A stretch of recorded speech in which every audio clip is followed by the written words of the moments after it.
ভেতরে অনেক অভিমান তৈরি হয়েছিল ঠিকই, কিন্তু বাড়িতে ফিরেই তিনি রোশনি চ্যাটার্জির জন্মদিন উদযাপন করার প্ল্যান করেন।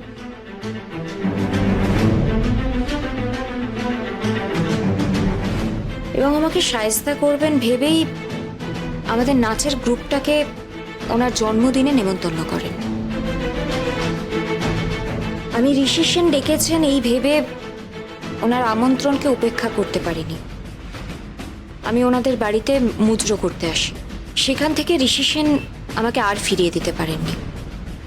আর আমারও ফিরে যাওয়ার উপায় ছিল না, কারণ আমরা দুজন দুজনকে ভীষণ ভালোবাসি। কারণ উনি অসম্ভব একটা টানাপোড়েনের মধ্যে ছিলেন।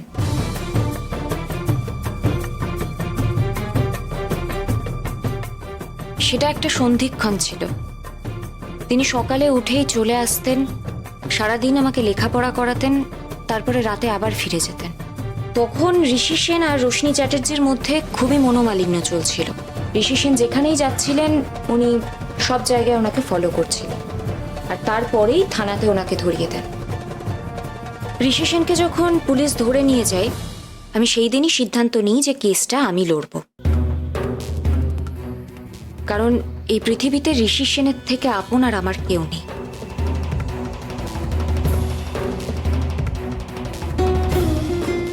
উনি আমার স্বামী আর আমি ওনার স্ত্রী।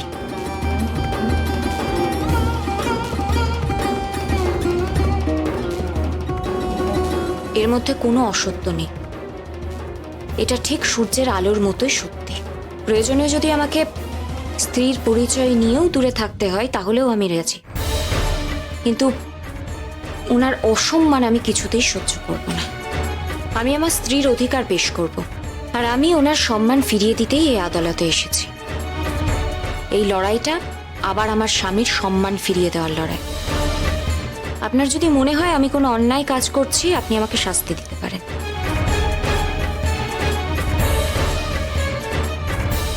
স্যার, আপনি আমার স্বামীর সম্মানটুকু ফিরিয়ে দিন। আমার স্বামীর মতো এফিশিয়েন্ট কর্মচারী এখানে বিরল। আপনি খোঁজ নিয়েও দেখতে পারেন, তাকে চাকরি থেকে সাসপেন্ড হতে হয়েছে শুধুমাত্র এই মেয়েটির জন্য।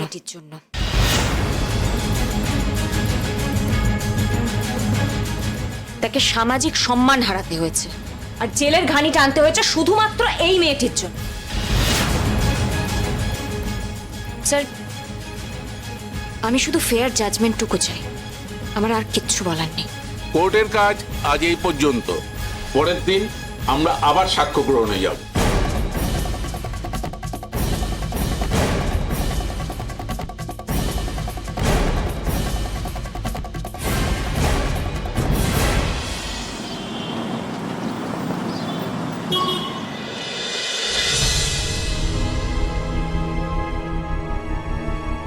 ছোট মা, কেমন আছিস বাবা?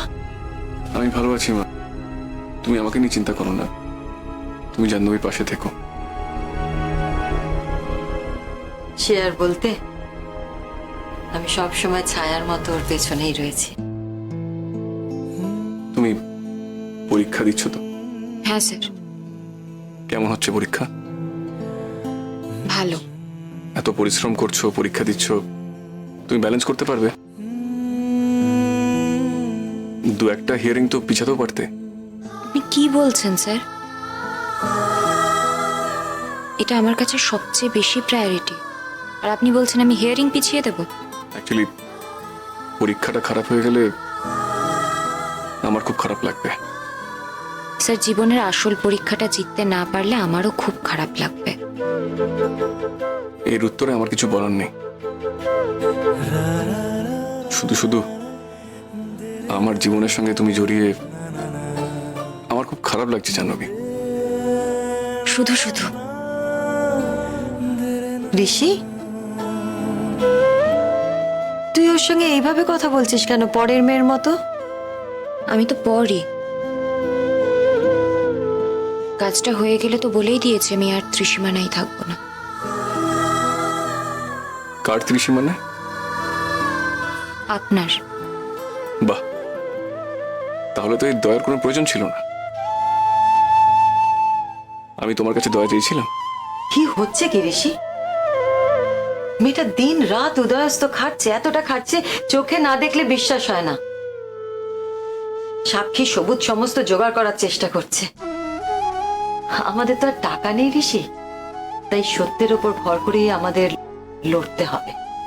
আর তুই কি না এই মেয়েটাকে স্যার আমি যে পর সেটা বলে দেওয়ার দরকার নেই, আমি নিজেই সেটা খুব ভালো করে জানি। তাই আজকাল সবকিছু জেনে গেছো দেখছি। তুই কেন বেকার বেকার কথাটা বললি বল? ও পরীক্ষা না দিলে ওর রেজাল্ট খারাপ হবে। ও রেজাল্ট খারাপ হলে আমার লড়াইটা যে শেষ হয়ে যাবে ও কেন বুঝতে পারছে না? আমি কি বলেছি আমার রেজাল্ট খারাপ হবে? বলনি। তুমি চারপাশে এত মন দিলে আসল জায়গায় মন থাকে কি? আমার থাকে, আমার থাকতে হয় স্যার, আর এটা আপনার বোঝার কথা ছিল। বুঝতেই তো পারছিস, ও বাড়িতে রয়েছে এত লোকের মাঝখানে, উঠতে বসতে ওকে কথা শোনাচ্ছে, কেউ তো আর ওকে কথা শোনাতে ছাড়ছে না। আমি আছি তাই। সেটুকু বোঝার বুদ্ধি আমার কাছে আছে মা, সেজন্যই বললাম তুমি ওকে দেখো। তুমি ওর পাশে আসো বলেই ভরসা। তবে জাহ্নবী, তুমি যে এইভাবে কেসটাকে হ্যান্ডেল করতে পারবে আমি ভাবতে পারিনি। জানি না স্যার, আমি এখনো জানি না যে আমি জিততে পারবো কিনা। এরপরে যদি জিততে নাও পারি তাহলেও জানবো আমাদের চেষ্টা কোনো ত্রুটি ছিল না। তুমি যেভাবে লড়াই করছো একটা বড় উকিল থাকলেও সেভাবে লড়াই করতে পারতো না। তুমি অসাধ্য কাজ করছো জাহ্নবী, অসাধ্য কিছু করছো। অসাধ্য কেন বলছেন? যে মানুষটা আমার ধরাছোঁয়ার বাইরে ছিল, আমি সেই মানুষটাকে আমার সাধ্যের মধ্যে পেয়েছি। এটা তো অসাধ্যই সাধন হয়েছে। এত প্রমাণ, এত সাক্ষী তুমি জোগাড় করলে কি করে? সেটাই তো আমার কাজ স্যার, নাহলে তো আমি কেসটা এতদূর এগিয়েই নিয়ে যেতে পারতাম না। আর কিচ্ছু না স্যার, আমি শুধু আপনার হারানো সম্মানটুকু ফিরিয়ে দিতে চাই। আপনাকে যে মানুষ হিসেবে লোকে দাগ দিয়ে দিয়েছে, আপনি যে সেই মানুষটা নন সেটাই আমি প্রমাণ করতে চাই। আর কিছু না? আর আবার কি? ধরো প্রমাণ করে ফেললে, তারপরে তো আমার কাজ শেষ। আমি বোধহয় তোমার কাছে অনুগ্রহ চেয়েছিলাম, তাই না? আপনি কি কিছু চাওয়ার মানুষ?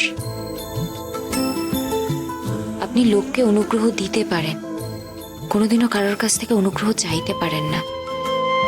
তাই যদি হয় তাহলে এই অনুগ্রহের প্রয়োজন কি? কোনটা অনুগ্রহ স্যার? এই যে যা যা বললে সবকিছু তো অনুগ্রহই।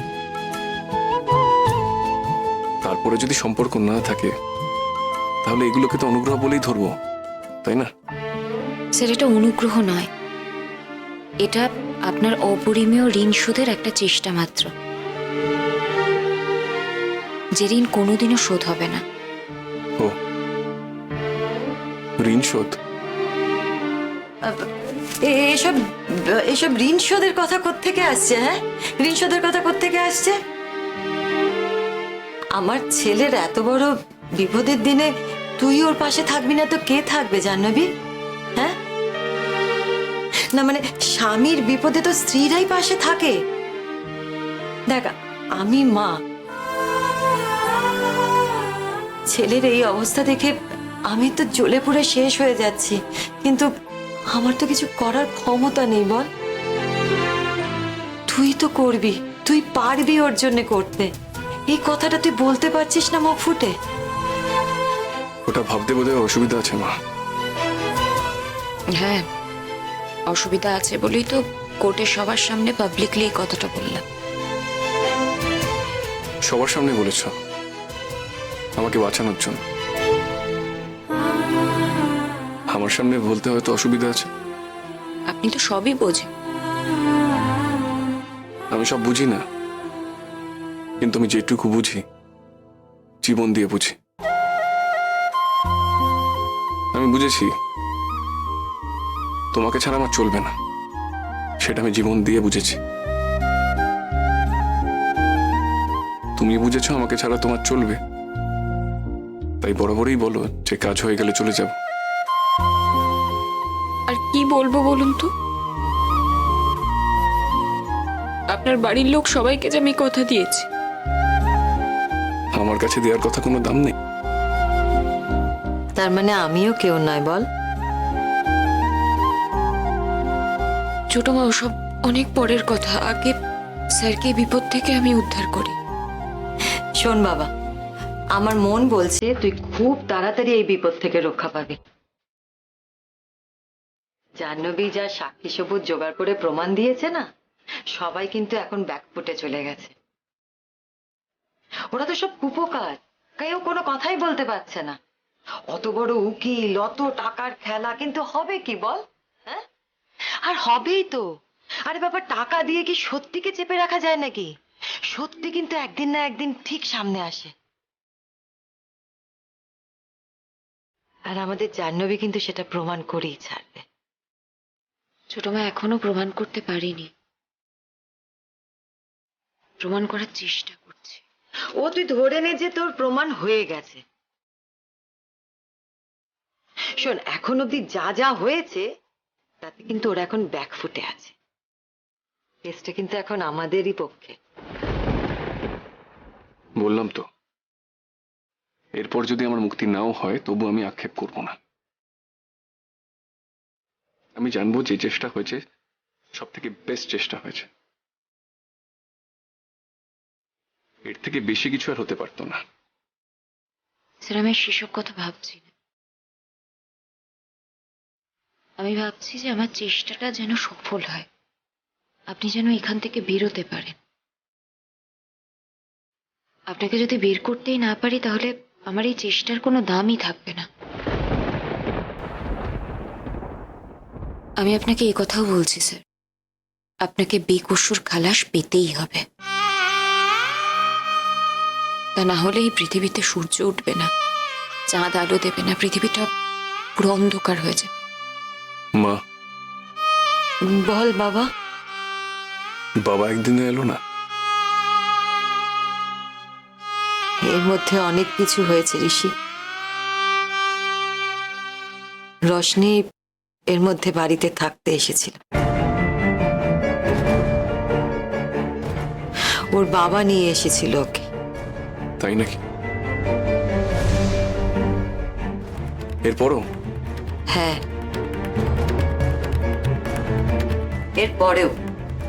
এরপরেও ওদের লজ্জা নেই, বুঝলি?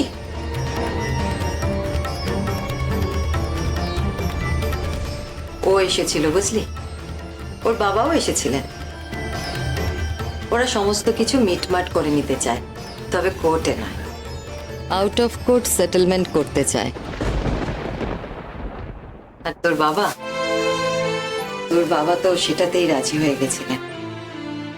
তো জেঠিমাও তাতে রাজি হয়েছিলেন।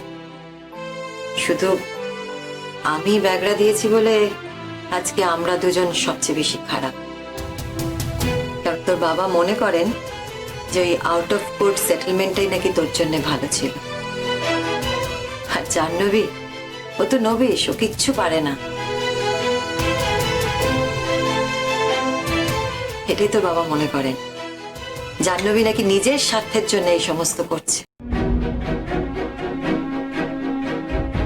যাকে এই কারণেই তো তোর বাবা কোর্টে আসলেন না। আর তোর জেঠিমা তো এই সবের পর আমার সঙ্গে কথা বলাই বন্ধ করে দিয়েছে। তাই নাকি? তবে আর বলছি কি, এত কিছুর পরেও মেয়েটা বাড়িতে আসতে চেয়েছে আর বাবা মেজমা তাতে রাজি হয়ে গেছে। এত কিছুর পরেও মেয়েটা বাড়িতে আসতে চেয়েছে আর বাবা মেজমা তাতে রাজি হয়ে গেছে। রাজি হয়েছে মানে? ওরা এখনো ভাবছে, এখনো বলছে যে রোশনি এই বাড়ির বউ। রোশনি নাকি এই বাড়ির লক্ষ্মী।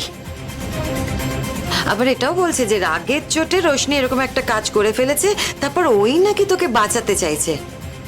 আমি নাকি বেকার বেকার ব্যাগরা দিচ্ছি তাতে, বুঝলি? আমি ওদের কিছুতেই বোঝাতে পারছি না যে রোশনি এই বাড়ির লক্ষ্মী নয়, ও লক্ষ্মী হতে পারে না। এই বাড়ির লক্ষ্মী যদি কেউ হয় তাহলে সেটা জাহ্নবী। রোশনি এই বাড়ির বউ নয়, এই বাড়ির বউ জাহ্নবী। যদি সত্যি আমার মুক্তি হয় মা, জাহ্নবীকে যাতে সসম্মানে তোমার কাছে পৌঁছে দিতে পারি সেই ব্যবস্থা করো। সে আর তুই আমাকে কি বলবি? একবার কেসটা শেষ হোক, কেসের রায় বেরোক, তারপর তুই দেখিস আমি কি করি। আমি শুধু একটা কথাই বুঝতে পারি না জানিস, মানুষ কি চোখ থাকতেও অন্ধ? ভালো মন্দ কিচ্ছু বুঝতে পারে না? তোর বাবা নিজের চোখে দেখতে পাচ্ছে না যে এই মেয়েটা জাহ্নবী তোর জন্য কি করছে? তোর বাবা কি এখনো বুঝতে পারছে না যে রোশনি তোর কত ক্ষতি করেছে আর জাহ্নবী কিভাবে তোর পাশে দাঁড়িয়ে আছে? ছোট মা, এসব কথা থাক। আমি কি করছি এটা বারবার বললে আমার খুব অস্বস্তি হয়। যেটা স্বাভাবিক আমি শুধু সেইটুকুই করছি, যেটা আমার করার কথা আমি সেটুকুই করছি, তার বেশি তো কিছু করছি না। এবার চলুন স্যার, আমাদের যেতে হবে। হ্যাঁ মা, তারা দিচ্ছে, থাকার উপায় নেই। স্যার, আপনি ঠিক মতো খাওয়া দাওয়া করবেন। শুধু আমি ঠিক মতো খাওয়া দাওয়া করলেই হবে? কিচ্ছু খায় না, বুঝলি? কিচ্ছু খায় না, প্রাণ ধারণের জন্য এইটুকু খাওয়ার মুখে নেয়।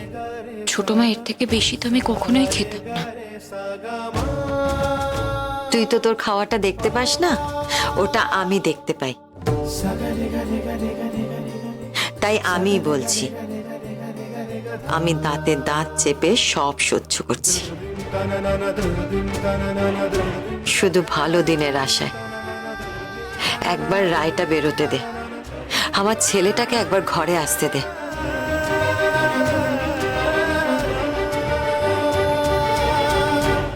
আর তারপর তোকে বরণ করে ওই বাড়িতে তুলতে দে, তারপর আমি তোকে নিজে হাতে খাওয়াবো।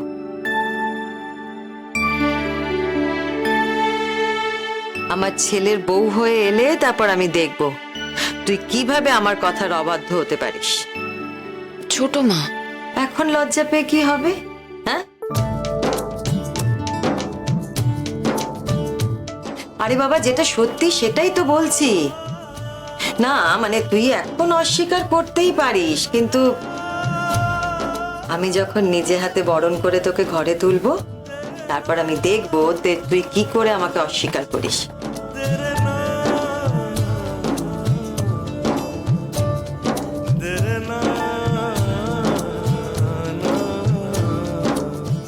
স্যার, এবার আসি মা, তোমরা সাবধানে বাড়ি যাও।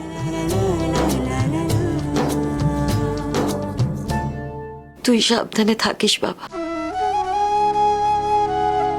তোকে ছেড়ে আমরা আর সত্যি থাকতে পারছি না। যারা তোর এত বড় ক্ষতি করেছে, তোর মাথা হেট করেছে, তাদের আমি কোনোদিন ক্ষমা করব না, কোনোদিনও না। একটা কথা মনে রেখো মা, অনেক লোক তাদের শক্তির জোরে অন্যের মাথা নামিয়ে দিতে পারে, কিন্তু সেই মাথাটা অনাদিকাল ধরে নামিয়ে রাখতে পারে না। যার মাথা নামানো হয়েছে সে সবকিছু ঠেলে আবার মাথা উঁচু করে দাঁড়াবেই দাঁড়াবে। চলুন।